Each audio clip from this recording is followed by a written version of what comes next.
What is up, podcast land? Welcome to another episode of the Two Dates and a Dash podcast. I'm your host, Matt Cubbler. And before I introduce my good friend now, Purdeep Sangha, who I think you guys are going to love, I'm going to do a little house cleaning here. Show is brought to you by eForce, eForceStrength.com. That's my company. Being an entrepreneur, I get to sponsor my own show, which is always fun. eForce Strength is the world's leader in eccentric strength training technology. We own 3 patents on a piece of technology that is used by the Detroit Red Wings, the Pittsburgh Steelers, the New York Mets, St. Joe's basketball, and several other teams as well. What we do best is we get you stronger, faster, in a more efficient and safe way. And we're very proud of the fact that we do that. And we have all these partnerships with some amazing programs. So if you want to learn more about eccentric strength training, go to eForceStrength.com. My man, Purdeep. Everybody knows I don't do a whole lot of research on my guests. I get kind of the general idea of who they are, whether they're going to be a fit or not for the show. And then once they're booked, I pretty much let the show sort of figure itself out. But Purdeep is a business consultant. He's a mentor. He's a coach. He's an author, a speaker, just an all-around guy, somebody that's probably got his hands in 500 different cookie jars. And that's what I love, those kinds of guys. I'm one of those guys that I don't ever take days off, and I have 15 to 16 hours a day booked up every day. And I enjoy that. I enjoy the rush of getting things done. So without further ado, my man, Purdeep, how are you? Hey, Matt, thanks. I'm doing great. Thanks for having me on your show here. I think it's going to be fun. And we talked for about 5 minutes before the show. And my goal is to get people who may have heard you on other shows and may know you as a business guy or a speaker or an author, but really get to know who you are as the man and how you got to where you are today and what your journey looked like and how people may have influenced you along the way. There may have been a moment in your life that was like a transitional moment where you were like, oh my God, this is who I'm supposed to be. Those are the things that I want to find out. And the only way I know how to do that is by asking one question. And however you answer it is how the show will go. So why not? Let's just get after it. Who is Purdeep Sangha? Yeah, wow, such a loaded question, right? It's like, where do I start? But if I was to simplify it, I'm pretty much a farm boy at heart. So I grew up on an orchard. I grew up picking apples, picking cherries. That was our family business. And you can say right now, in terms of what I love to do, is really help people. That's been my passion since I was young, like super young. I can say I was a personal trainer at 17. And I just had this thing for just seeing other people have success. And so to sum it up, really, I like to live a life where it's about giving. It's about helping people achieve what they want to achieve, because for me, that's the biggest joy. On top of that, I'm also a father. I have 2 awesome young kids. I have a beautiful wife. And we live a pretty chill lifestyle where you could say kind of like the average people. We like to do, the average kind of things, traveling, spending time watching movies. We have party nights with our kids Friday night. My kids are 6 and 4, so they look forward to Friday nights because they call it the party night. That's when we go downstairs into the entertainment area and we just crank the music. They love to dance, and we just have a ton of fun. I'm also a huge animal lover. I'm very spiritual at heart. I've followed the spiritual practices ever since I was probably about 10 years old. And so I'm a big, firm believer that we're all connected in some way, shape, or form. And because of that, I love nature, I love animals, and I love people in general.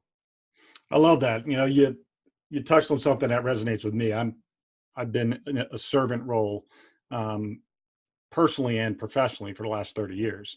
And so being able to serve a community or my country or clients that I train at my gym or kids that I mentor, that's kind of like my wheelhouse. So I think we're going to connect pretty well when it comes to the servant mindset. And I think it's something that the world is missing today.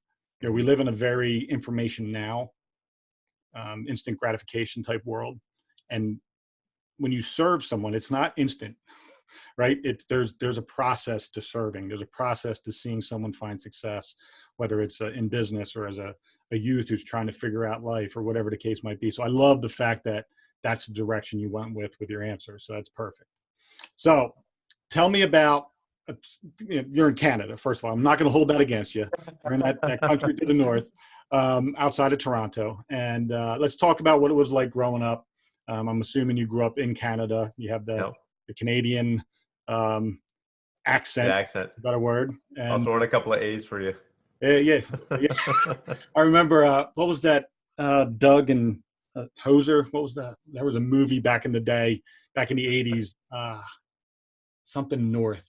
Anyways, they always said A and Hoser. Those were the two I things that remember they always said. So that that. movie is like my version of what Canada actually probably is not even close to. But what was it like growing up in Canada? Yeah, it was pretty interesting. So my parents immigrated from India back in the early 70s, and they literally came here with $11 in their pocket, and all they knew how to do was really work hard. So from the earliest moment that I can remember, we grew up on an orchard because that was the first job that they got, was working on an orchard. It was just manual labor. And my parents would be working, and sometimes they didn't have daycare, so they would have my brother and I in an apple bin while they would be working away. So it was a really interesting childhood because we grew up working. We worked our butts off.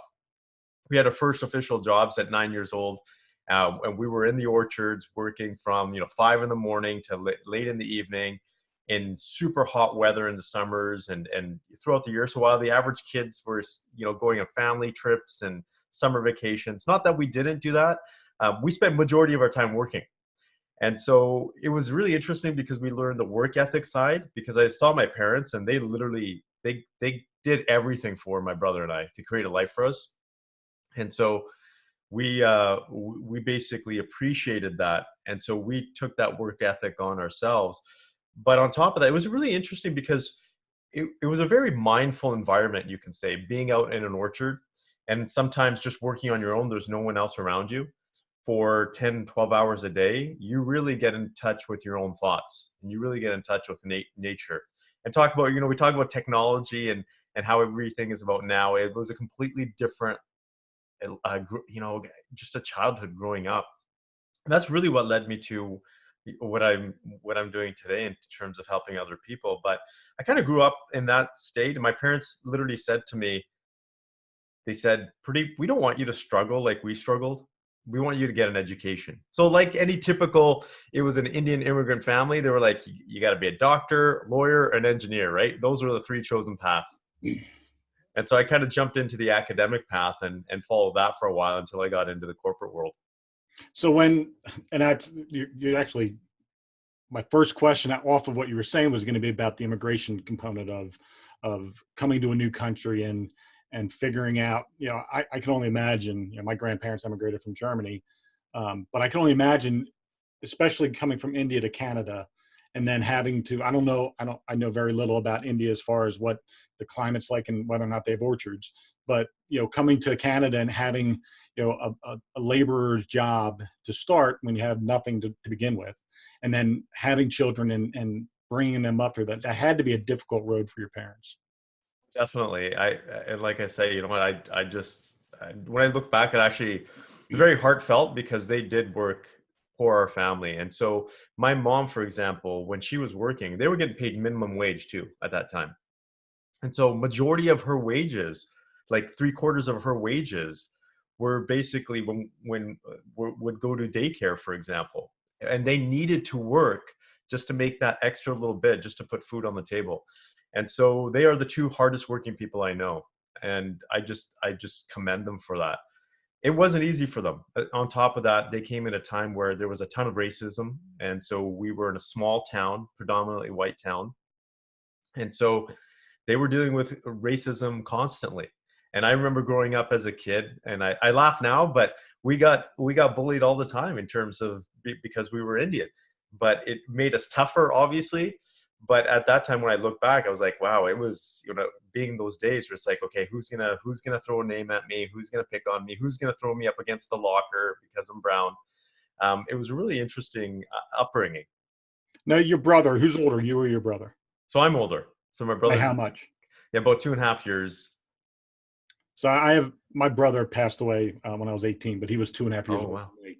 And so I always, when somebody says they had a brother and they were the only siblings, I usually always gravitate towards discussing the relationship Yeah. with your brother. So what was it like? I mean, it's very clear that you're very connected with your family, and that there's some love and some deep respect for your parents. What was your relationship like with your brother? Yeah, my brother and I. Wow, I could say that age gap was interesting because we were uh, similar in age, but when you're growing up in high school, it's actually a big gap. So we would, yeah, we would have our, you could say sometimes challenges too, because we would butt heads. And so I'm kind of more of a chill person, you can say. My brother's a little bit more intense. And so we would butt heads sometimes. And it was interesting. And probably later on in our teens and early 20s did we really start, you can say, bonding. Because up until then, it was just kind of like two guys kind of struggling to go at it. So we're close. He's married. He's on the other end of our other side of Canada right now, and so I'm married. I have kids, and I think that distance has made us appreciate each other that much more as well.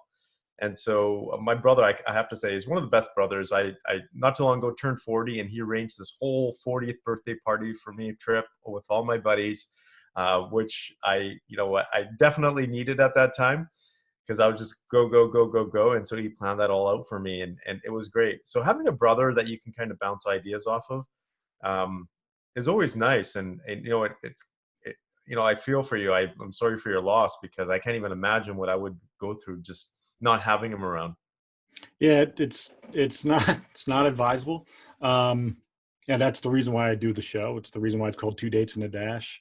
Mm. Your life is made up of two dates: the one you're born and the one you die, and the dash is Yeah, what wow. matters. I started speaking because of my brother and sharing his story, and I wrote a book about my brother and I. And so, I mean, everything that I'm on for the last, I'd say, 16, 17 years has been um, a result of my passion to ensure that people knew my brother. So it's a passion driven mission that I'm on. And Wow. so, I totally get the button heads. I mean, I'd love to send you a copy of my book, and you can probably giggle at some of the stories. My brother was autistic though. So Oh, he, interesting. before there was autism. So, and he had a severe stutter. So he had his own challenges just in life.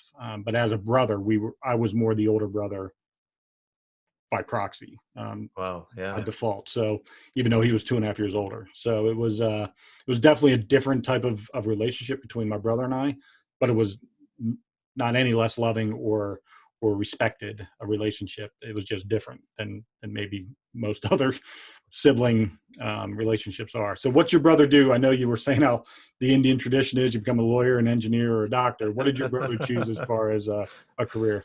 So he's in the investment world. So he works with investors, and he puts people's money in so they can make more money. That's his life. And he's married. How many kids does he have? He doesn't have any kids yet. No kids. No. And he's what, late 30s, right? Yep, yep. Actually, they are trying. They're in the process right now. So they're knock on wood. Anytime soon. Hopefully, I'll have a niece or a nephew. That's one of the things I do know. So one of my buddies is Indian, and he actually works. He's a doctor, but he's our doctor for our police department. So um, one of the things I know is very important in the Indian tradition is to have children. And so when you said he didn't have any kids, and I'm like, time is ticking. I'm sure mom and dad are not overly thrilled that we're waiting this long, but Yeah, yeah, that's funny. exactly. So tell me about your relationship with your wife and your children. Let's get a little deeper into that, because I think a lot of times, um, especially if you're in public space like we are, with whether it's podcasting or speaking or an author or in business, people know of our successes in those realms, but they don't necessarily understand that we're just like everyone else, and we have, you know, people to go home that we are responsible for and care about, and we have kids that get sick in the middle of the night and we need to get up with them. Like there's still all those same requirements in life when you're in a relationship as a husband and a father. But let's talk a little bit more about how you met your wife, and I'm curious whether or not she's Indian. I something just inside me, I'm like, I wonder if he married an Indian girl, because I know that there's a lot of that tradition as well, and I'm just always curious about shit like that. Yeah, yeah. No, it's interesting. Yeah. So my wife and I met, it was actually really interesting. So, this is actually a really cool story. So I was with my high school sweetheart for about 7, 8, I know, almost 9 years. And we split, we went our different ways, and we went for various reasons. But one of the challenges that we had was there's a third party involved in a relationship. And that third party ended up being my best friend's brother-in-law. Hmm. And so, interestingly enough, though, years later, we're talking, I don't know how many years later, he introduced me to my wife, which was, it's the most oddest thing that you would think, right? Here's this guy that ended up, being a big contributing factor to me breaking up with a woman that I thought I would be with for the rest of my life, to introducing me to my current wife, who is basically, she's awesome. Our relationship is great right now. I can't say that it's always been great. We always, there's times when we go through our cycles, we're continuously learning about each other. And there was a time in a relationship that we really did struggle. You add on the pressures of kids, you add on the pressure of in-laws, for example. And there was even a time there where we basically said, maybe we're just not the right people for each other. But right now I can say, life is good. I have a 6-year-old, I say a 6-year-old son, and I have a 4-year-old daughter. They are, your typical 6 and 4-year-old, I think. They're just go, go, go. They drive you nuts at times. My son's at that stage where he's constantly testing me. His new thing right now is, Dad, I don't like you. Dad, I hate you because you don't let me do the stuff that I want to do. And sometimes that's tough to, Matt, you got kids yourself? 21 and 17. So yeah. Yes. Yeah. You're later on in the stage, but that's tough to suck up as a dad sometimes, because you're like, oh, darn it.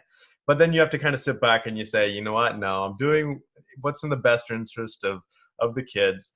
So it's good. I have my own businesses, so and I did that purposely so I could spend as much time with my family, because I go back to my parents. My dad's no longer around. He actually passed away last year suddenly from a heart attack. Sorry to hear that.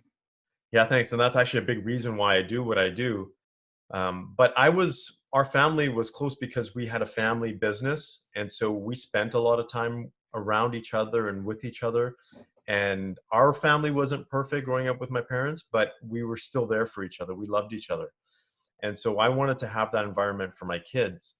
And that's kind of how I live. Although those times as an entrepreneur, you get caught up and you're like, oh, darn, you know what? You got to take some time off and spend some time with the family. You hear from your wife, she's saying, you're not spending enough time with me. So those are all things. Yeah. And so those are the challenges. And you're absolutely right. Just like everybody else, because, when you're out there, you're as a speaker or as a podcaster, you have a certain persona. People don't realize that you have those challenges. And we do. And one of the areas that I work with particularly men on is relationships, because I know I've had struggling relationships for a very long time. And I took a look at the challenges. What makes a successful relationship? How do you be a man in a relationship? What is it like to be a woman in a relationship? And how do you bring those two together? So my wife and I, it's always interesting because it keeps me on my toes. I can say my wife is my biggest teacher, because she brings forward stuff that I realize I'm like, oh, darn, I'm doing that again. And it makes me a better person because I get to pick out the stuff that isn't so healthy in our relationship that I'm doing myself. So it's cool from that standpoint. It's our life. Otherwise, it's where we live geographically is interesting because I travel quite a bit, not as much as I used to. My wife doesn't have as big as a family. I have a massive family, but they're all on the west coast of Canada. And so we don't have a lot of, you can say, family that we interact with. And that's one of the things that we're actually planning to change in a little bit. My wife she's been hesitant, but I've kind of given her a few nudges to say, okay, it's time to move back to the West Coast. And she's finally a little bit open to it because she sees the lifestyle difference. Where we live is a metropolitan area. And we have property back out west. So we have an orchard. We still have an apple and we have a cherry orchard that we're up on a mountain. It's overlooking a beautiful lake and a beautiful valley. And it's just an amazing place to live. It's where I want to raise my kids, you can say, because I'm just so tired of seeing all these kids on their iPads and phones and all this kind of stuff. And I want my kids to grow up in a very mindful environment, because that in itself is such you can say, a skill that is valuable for people to learn in life that can actually get them ahead. real quick, and the reason I'm asking is because I love listening to cultural stories. Did you marry an Indian girl, or did you marry someone who's not Indian? Yeah, she's actually Indian.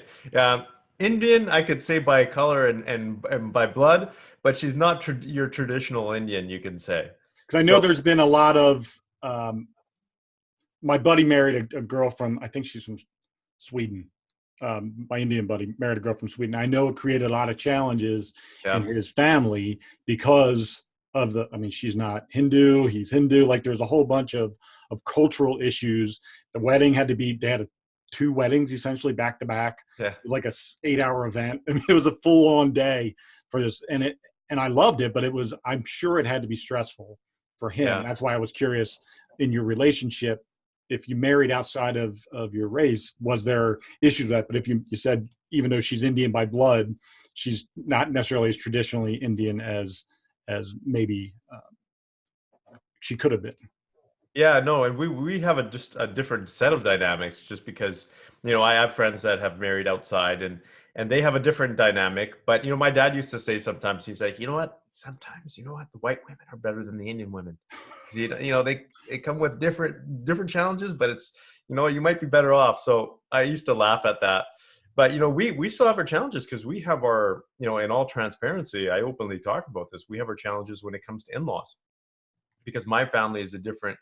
Yeah, exactly, right. So my family, we grew up different, her family grew up different. So it just, there's that particular clash. You can say, she laughs because she's like, you guys are kind of like the hillbillies. And they're more, you could say, a little bit more sophisticated from that standpoint. So we always have that interesting dynamic between families.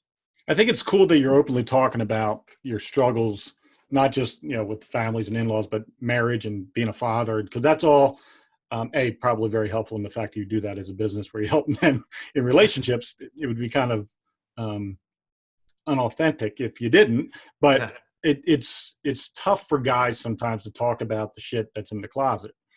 And yeah, and for me, my life, and I wrote a book about my life, so it's not hard to talk about it. So I put it all out there for general consumption. But being married now, coming up on 24 years, um, it's we 23 years. I'm sorry.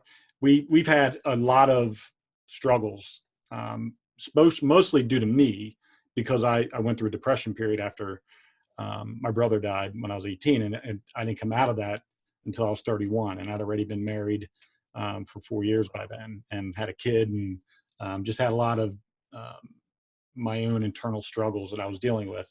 And it wasn't until a specific moment that happened for me that allowed me to come out of that, which then caused me to begin writing, which turned into the book, not intentionally, but it just sort of happened. But being able to talk about those struggles and being open, I'm open with my kids about everything in my life.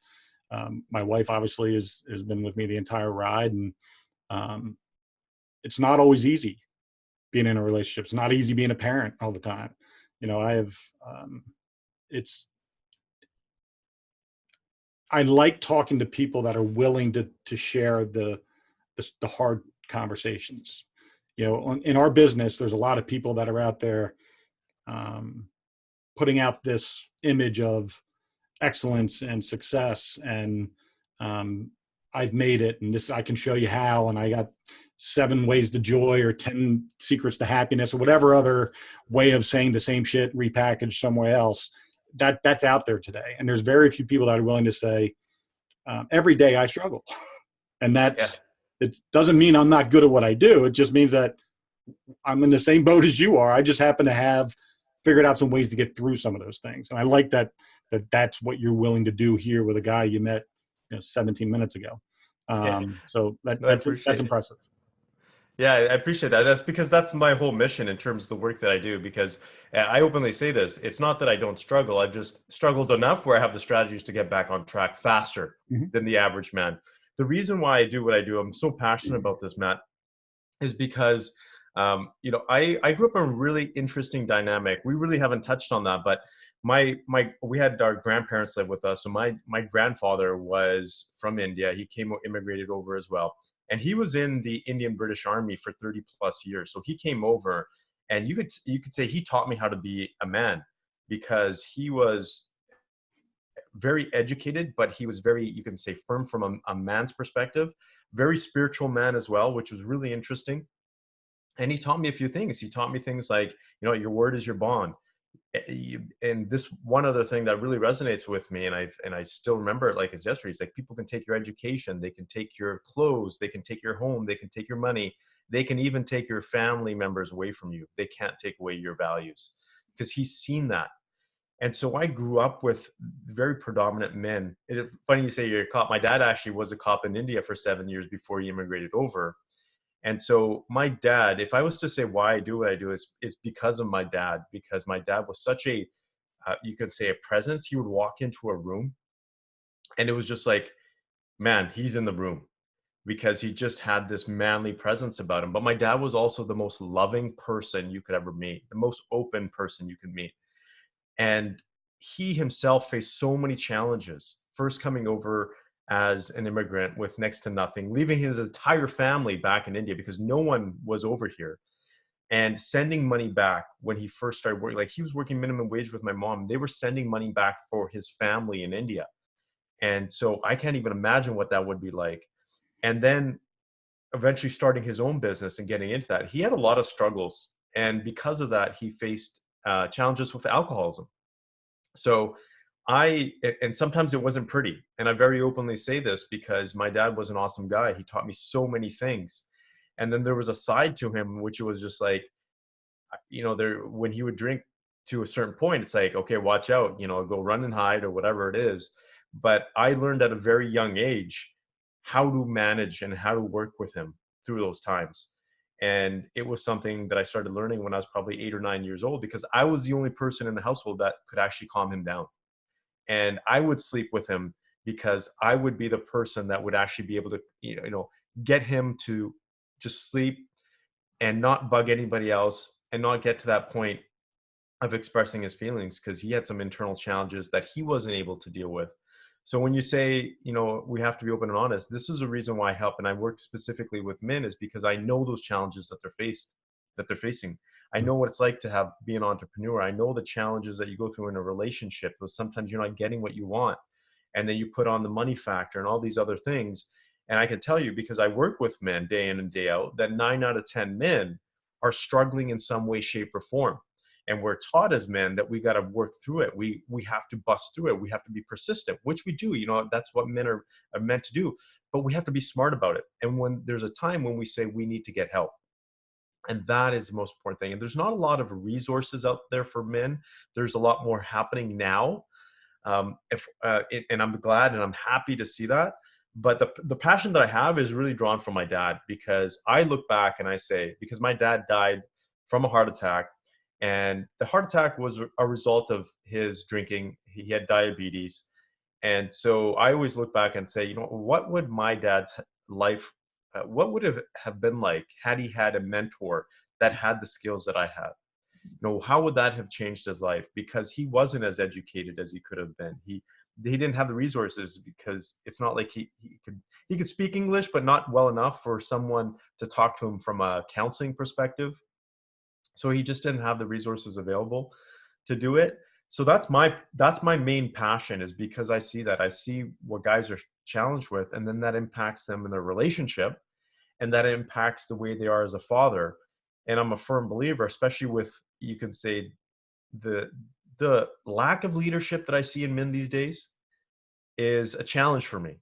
And that's one of the things that I want to reverse, because men need to stand up as leaders and really portray that leadership role and be a role model for not only other men, but also the next generation. Because I laugh at this, but I'm kind of serious. It's like we're the last line of defense. They don't make men like they used to. No. And so we're seeing this whole other generation of kids grow up not knowing what it's like to be a man or have a strong man in the house or figure in the house, because that has a massive impact on your family. I remember, because when my dad was not drinking, he was like the rock. He was the guy. I knew I had zero issues, zero problems, because my dad was around. He was the guy that protected us. He's the one that gave us everything that we needed. And so that's important for me. And it's important, I think, for a lot of people to realize that men need to stand up in those roles. I think you touched on something really key, is that, so leadership has been, I mean, it's been my focus for the last 30 years. I've noticed one of the biggest things that bothers me is that, today's, not just today's, but in the last, say, 40, 50 years, in the education system, especially in public schools, they're so driven towards whether it's um, federal money or whatever, that test scores, standardized testing and test scores. So they ram the shit out of our kids with abilities to how to teach them how to do well in these standardized tests. I have yet to find a school that has a leadership course, that has a program, a mentorship program within the school that allows kids to learn the things, it's insane to me that we're sending kids out into the world and they have no idea how to lead, boys and girls. But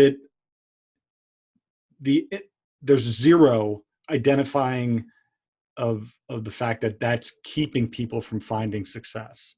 You can get as many 1600s on your SATs as you want, but unless you're going to live by yourself and work with a computer and not have to deal with the outside world, you need to have coping mechanism and leadership skills and problem resolution skills and how to manage relationships, how to read people's body language and understand when what you're saying is causing them stress or making them happy. Like, there's so many things that the world we're not teaching our kids at an age where they should be learning it. We're waiting until they get out into the world and start screwing up.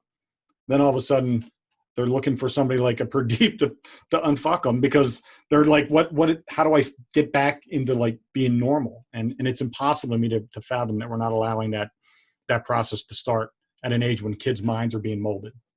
Yeah, I'm totally on board with that. I have this conversation with my wife all the time because she's very academic focused, and I have a very strong academic background, but I'm not as focused for my kids because everything that I learned that made me successful today was outside of the academic path.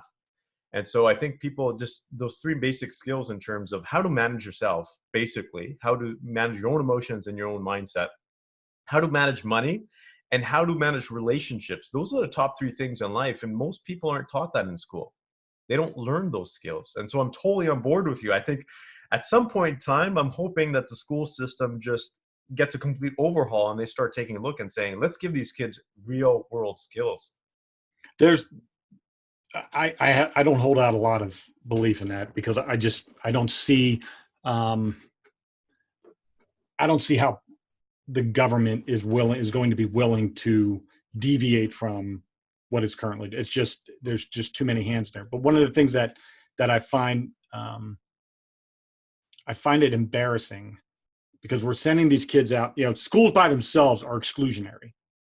People are like, oh, no, everybody's going to one place. No, the minute you get there, they start putting you in boxes. Mm-hmm. They force you to join a club. They force you to join a sport. They force you to join something. And if you don't join anything, then you're in your own box of the non-joiners, the non-conformists. And then everybody's put in a box. And they do that to give you some sense of being and belonging. I get why they do it. But there isn't a collective school box where kids are all part of the same thing. It's just not there. And leadership and teaching kids how to have, problem resolution and I bet the drug use and the depression and suicide rates amongst teenagers would drop dramatically if we gave kids coping skills and how to be resilient and have some grit and some tenacity and some accountability and responsibility. Because right now we're not doing that. We're and I'm preaching to the choir, I'm sure, but we're in a trophy world where everybody gets a trophy. Everybody gets accolades for just being present. And at the end of the day, that's not real. Life isn't about just being present. They always say that the most important thing is showing up. You should. That shouldn't be something you give a high five and a medal for. Yeah, you got to show up and actually work your butt off too. Yeah, I totally agree with you.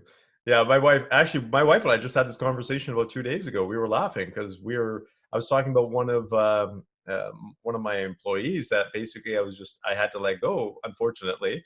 But I'm like, it was just one of those things where it was that mentality that, hey, I know what I'm doing. This is my space. I'm younger than you. You're older than me, so you don't know what you're talking about. And I was just kind of like, no, there's basic business principles that, I've been studying for years, that I know what I'm talking about, and that's not happening in this business. So it's just not working out. But people just want instant gratification. That's a society that we're going to. Everybody feels like they deserve to get something. I shouldn't say that. Maybe that's a little bit of a generalization, because it's not everybody, but it seems like it's becoming the norm these days. And I'm almost 50, and I remember when I was a kid, in order to, I'm a Philadelphia sports fan, and I know that growing up, I had to wait until like the late edition of the next day's newspaper to get the scores from the Phillies when they played the Dodgers. And now I can find out where the pitch was, whether it was a slider or a changeup, the speed of the pitch as it's happening. And it's this, that's what just in the world in general. And I think that's why, and especially in the United States, there's such a political divide in our country right now, is because whether it's truthful or not, the information that's being put out there is being instantly absorbed. Mm-hmm. Growing up, there was 3 news channels, and there wasn't really any opinions being brought on the news. It used to just be somebody reading a teleprompter reporting on something that happened. And now everything is opinion based, and people haven't been able to separate reality from opinion. And I think that's where it's no different than if you were a prisoner of war for 7 years in Vietnam. You get acclimated and brainwashed, for lack of a better word, by your environment.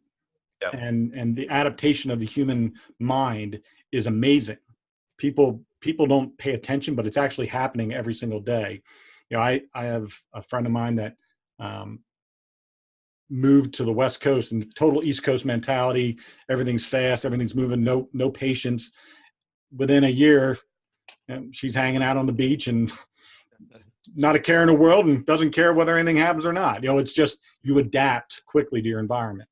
And I think the world is a mishmash of blend between reality and opinion. And it's hard for people who haven't gone through a lot of the things that are happening. I've been around the world. I've been in combat. I've been in life or death situations. I've given birth. I've delivered a baby. Like, I've done a lot of different things. So there's not a lot of things that I can rely on self experience and not what someone taught me in a book or anything like that. And there's not a lot of people that are living a life with that breadth of knowledge. Mm-hmm. They stay in their lane that they started with when they went to college, and just sort of stayed there. And that's not right or wrong, but it limits your ability to make educated decisions on things that are outside of your wheelhouse. Yeah, there's lots to be said about real life experience versus what you just read on the internet or see in the news. And I think that is such a challenge these days. And we in Canada, this is where I can take one dig back at you. In Canada, it's kind of interesting when we take a look at your US political system, for example, and just what has happened with news, because it is instant. And you're so right when you say the country is divided, and it's so evident. I feel bad for a lot of people that are watching this stuff, because they don't have the filters to say, okay, is this information correct? Is it actually legitimate? And it's really interesting, because one of my background is actually in neuroscience. And so when they've actually done studies where they've taken people and put them in, you can say, test environments where they show them political information. And here's what ends up happening. People's logical brains don't even fire to the degree that they should, because their emotional brain is the one that's taking the majority of the brunt. So that's why people are just taking a look at this stuff and are reacting to it or believing it, is because their logical part of the brain isn't even firing. And so you can't even blame people for taking this information in and thinking that it's the truth. But people do need to step back. And I say this all the time, because there's a lot of work that I do with people where I have to go in and deprogram or unprogram them based on all the stuff that they've been told or taught over the years. And that's just not from news, that's just in general, right? People, that's how the human brain works, is that we've been programmed by everybody else around us. That's how we create our identity, or that's how we believe, or who we are as from an identity standpoint. It's not who we've created, it's who everybody else has created that we believe we are. And so, especially with men, a lot of the times is peeling back those layers and saying, who are you really?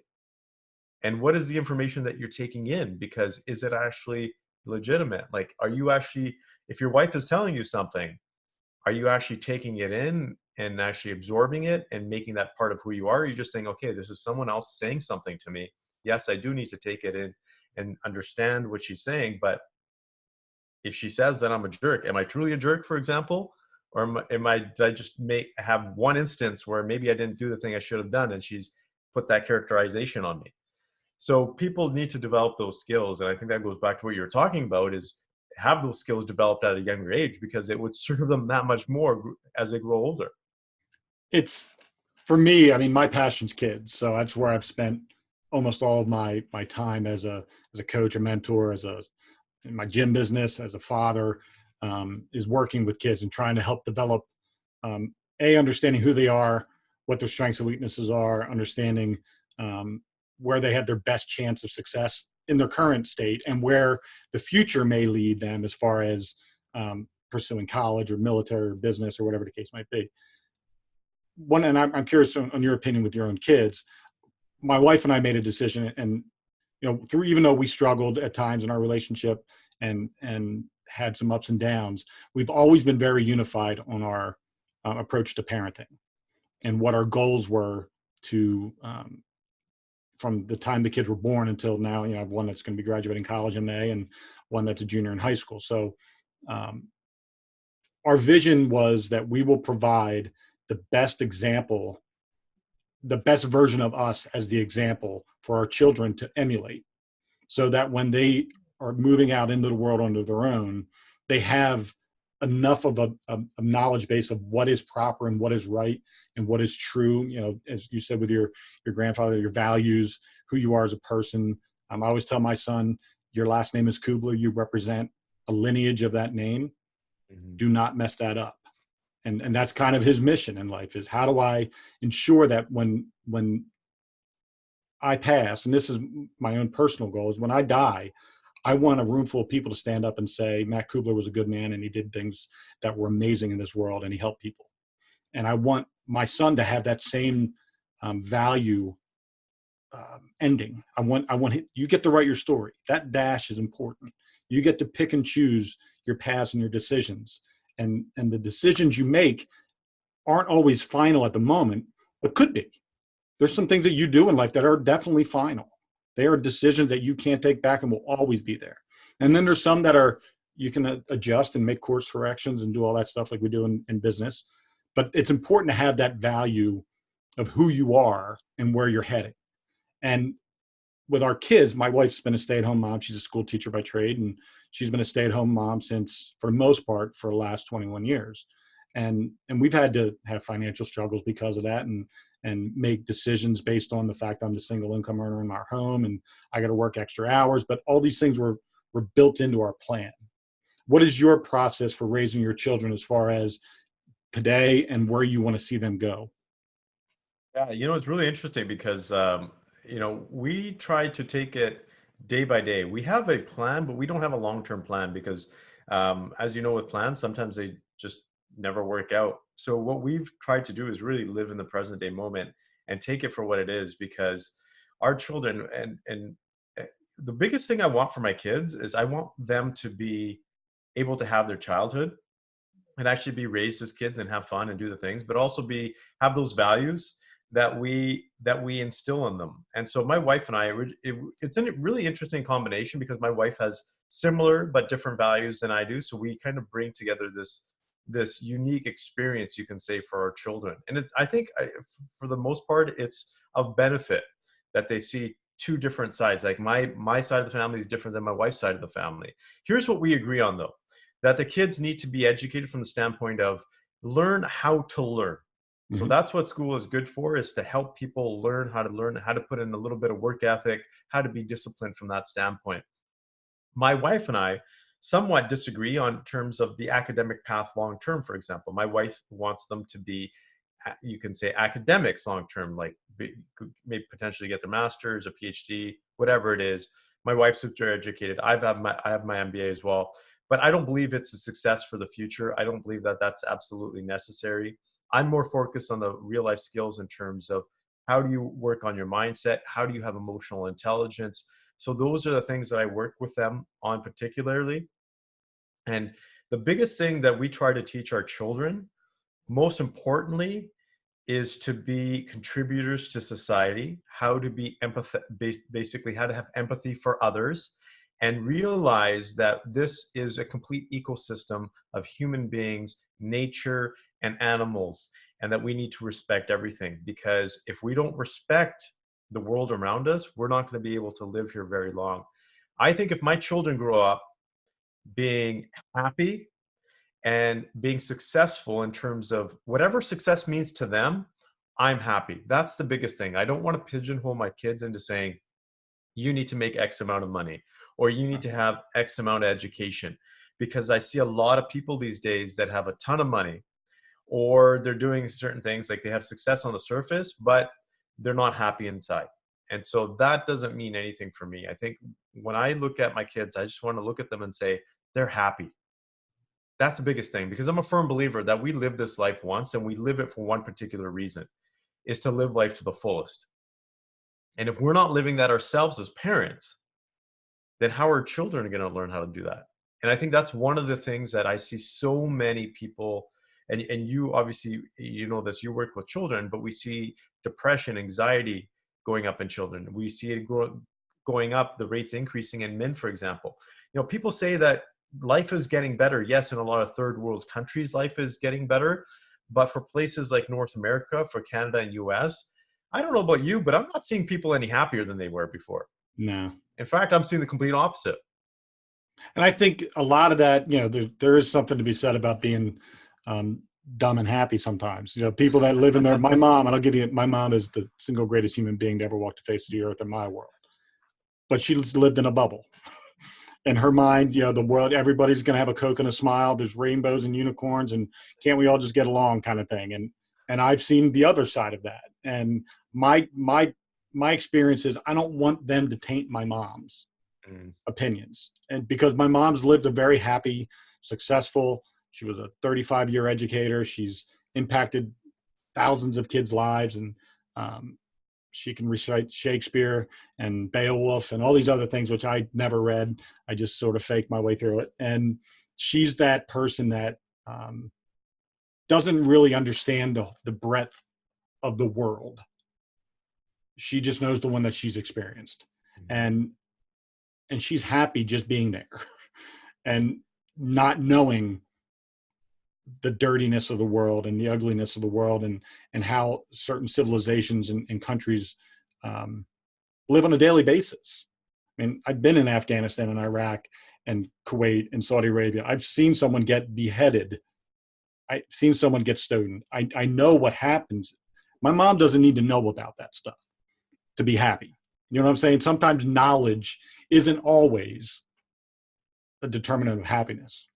And I think now that we're in an information age society where everything is available at the stroke of Google or Siri, you can get an answer to something.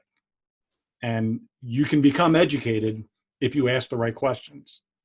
And knowledge is not always, knowledge of everything, of life, is not always a determinant of being happy. For me, the more I know, the better I am educated to make a decision. Everything in my life is about decision making. It doesn't always make me happy to have to make those decisions, but I know that my place on this earth is about protecting and serving and making the right decisions at the right time in the most stressful environments possible. I get it. I know this is the path I've chosen. It's who I am. But it doesn't mean that I'm always happy when I have to do that. So to answer your question, the world is not happier.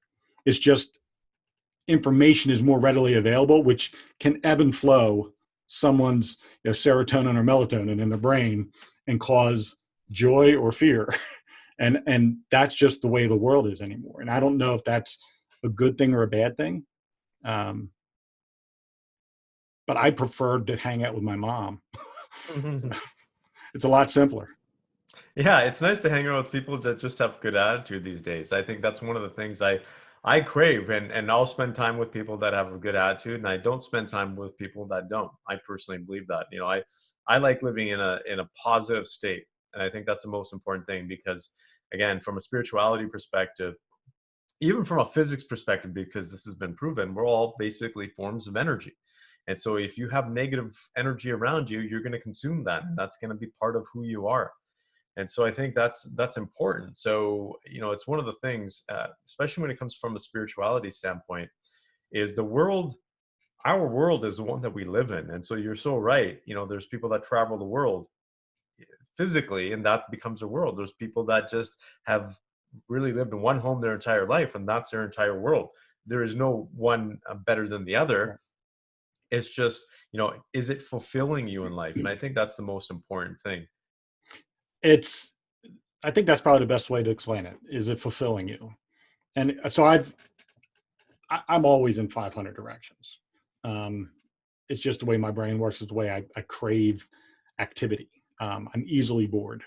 So I have to constantly stimulate my mind. And someone had asked me recently, a politician had asked me if I'd consider running for the United States House of Representatives. And my initial reaction was, fuck no.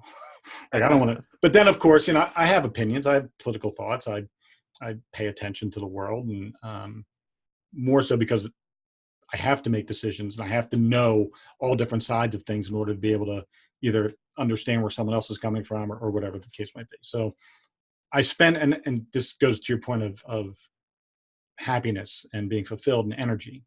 I've spent the last month consumed in negativity, just by doing my due diligence in the political side.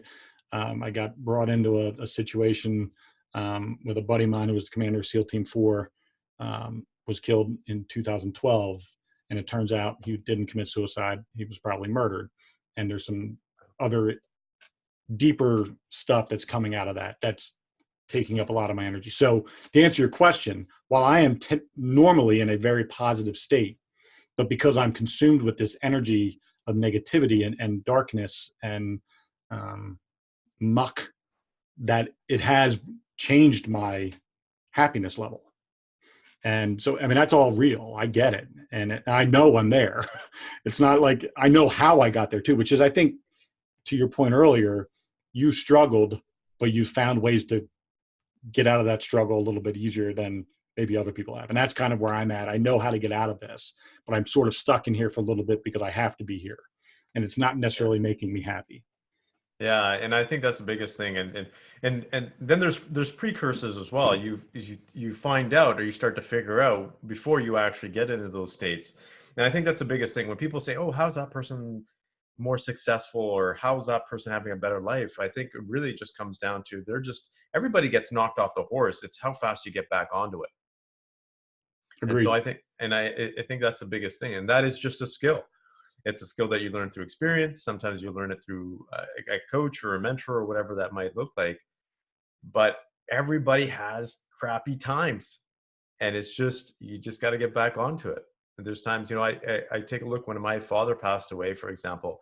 That was tough because just the circumstances and when it happened, everything, it was meant to be that way. But there were so many things that I was looking forward to. I was looking forward to helping build my parents' dream home, for example. And that was just a couple of years out. And that was one of my goals. I said, I'm going to give back to my parents and I'm going to build them their dream home. And my dad passed before that. And I was devastated because I was not able to do that, for example. And we had other trips planned. We had all these certain things. And then you realize that, wow, like you said, and just the name of your podcast is awesome. I love that, right? 2 Dates and a Dash. It is so true because you just don't know when your time is going to come. But that, for me, that I took a look at it from two perspectives. Yes, it hit home, and it wasn't like I wasn't sad. But then I also looked and I said, how many other men are actually out there suffering? How many other men are potentially going to be living a life where they haven't taken care of their health, for example? They're going to be leaving a family behind. So it comes down to sometimes attitude as well. It comes down to, and the people around you. I think that's a big thing, Matt. You talked about the environment, the people around you. I can't say this enough. Your family members, your friends, whatever it is, influence that you have, that is the biggest thing. Because if you want to change your life, if you want to transform, if you want to have something better in your life, then you have to choose better people to hang around. Because that is absolutely the biggest determining factor whether you're going to get there or not. I totally believe that. It's you become who you are with. And that's no matter whether you're a leader of that group or you're a follower in that group, ultimately the entire group becomes sort of interchangeable parts.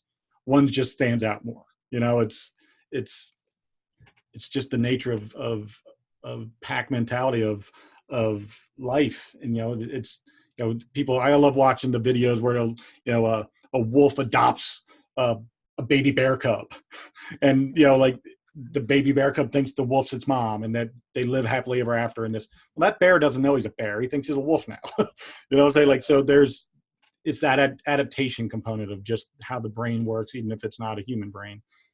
That adaptation is real. We're at about 5 minutes left, and I want to make sure that we do. I help you because you've helped me with my show by sharing such great information. But let's talk about your book, Superfans, right? That's what it's called. Yep. And let's talk about your business and get all that information out there so people who maybe could benefit from having someone in their life like you to help them, especially men who are trying to just figure shit out. How do they find you? What's the book about? Let's talk about all that. Yeah, cool. So the Superfans book is one of the first books that I wrote when I came out of the corporate world. And it really is talking about anybody that has a business or deals with clients or customers, the power of superfans. And when you convert your average customer or client into a superfan, they end up buying more, they pay more, you have a more loyal, you can say, customer base. Business is my background. And so I've worked at a $1 billion organization, for example. So when it comes to a long-term successful business, it's absolutely necessary to have superfans in your business, to really have loyal customers and clients. Because I see these days, there's a lot of businesses, what I call churn and burn. They're bringing clients in and they're selling, and then the clients leave on the back end. It's just not the way you want to run business. So this book is a very simplified version of how to really create superfans. That's awesome. In the gym business, which is not, anybody said they wanted to open a gym, if it's not a Planet Fitness or a Lifetime Fitness or one of those big box franchises, I'd say run hard and run as far as you possibly can. The gym business is a tough business because it's literally one on every corner. And yep. While ours is a unique type of gym, it's the only one in the world that does it. It still competes no matter what, no matter how unique you are, you're still competing against other gyms, whether it's personal training, private fitness facilities, or the $10 a month Planet Fitness. You're still in competition with them because people aren't always comparing apples to apples. And, results are great, but you can't get results unless they're in your door doing the work. So I get the whole creating super fans component to that. Yeah. What about your website? What about how people can find you to hire you and help you, have you help them figure out how to navigate life a little bit better? Yeah, absolutely. So my website's PurdeepSangha.com. I also have the Male Entrepreneur podcast. And so I work with men in business, specifically helping them do a number of things. So really helping them with their profits, so scaling and growing their business. Doesn't matter if you're startup to seasoned business, that's really one of our focuses, as well as power. So helping men become more powerful than they can ever imagine. And that really, he talks about the mindset component, the emotional mastery, the energy component, which is really helping men think, act, feel, and be the man and business leader that they want to be. That's really what it comes down to. So it's a combination, because I learned early on when I started working with entrepreneurs and men in business, that 90% of the work was with them, not necessarily the business strategies and tactics. So if I could help them shift themselves, become a better business leader, they'll be able to run more effective businesses and actually grow their profits significantly more. And then there's a third component, which is really the passion. So helping people, helping guys live a more passionate life when it comes to whether that's their relationship or being a father, for example, and really stepping up as a leader in society, a leader in the family, a leader in the business, and a leader in the community. So those are the three areas that I really work with. So most of the time guys come to me and they say, hey, look, Purdeep, I want to grow my business by X amount. And then we start working on them, because by the time they're done with it, they're feeling like a completely new man and they're just able to rock and roll. That's awesome. It's a very unique business that you have, in that, you're very focused in on the male component of it. You're not a one size fits all kind of place. You have a direction and a target audience, which is, if you're going to do anything, you better have a good niche. And looks like you found an amazing niche to be in. I don't know if you ever read the book called Niche Down or Niche Down. I don't know how they pronounce it. I say niche, but Niche Down by Chris Lockhead. Chris is a good friend of mine, and I was on his podcast, and he's coming on mine. But that guy is a guy that understands marketing and understands how to get a business that is, I'm in the gym business, but I believe I have a niche in that we do one thing specifically well, which is eccentric strength training. So having a niche is really important in separating yourself from the rest of the pack. And I think what you're doing is exactly that. Yeah, I appreciate that. And I think that's one of the things that really, because there's not that many resources out there for men in general, for male entrepreneurs specifically. There's tons of female entrepreneur groups, not very many for men. And very few business coaches or even have expertise in terms of transformation. Because I laugh because there's a lot of business coaches that aren't able to get the people to the level because people make decisions differently. They have a different psychology, right? And they don't understand the human brain, how it works. So that's really where it comes in. And I show men how they actually function. It's like opening up the hood for them so they can understand how they're working, why they're feeling a certain way, why they're thinking a certain way, and actually becoming that much more powerful by being able to shift their thinking, shift their patterns, shift their habits. And so it's I could talk about this for hours, Chris. I know we're coming on end here, but that's pretty much it in a nutshell. That's awesome, man. Well, hang tight. I'm going to close out the show. We'll talk a little bit once we get done recording here. But everybody, thank you for watching and listening to this episode of the Two Dates and a Dash podcast with my special guest, Purdeep Sangha. If you do want to learn more about eccentric strength training, go to e4strength.com. If you want to learn more about me, if this is the first time listening to the show, go to mattcubbler.com. And the website for the podcast is twodatesandadash.com. Thank you, everybody. God bless, and go out and be kind to one another.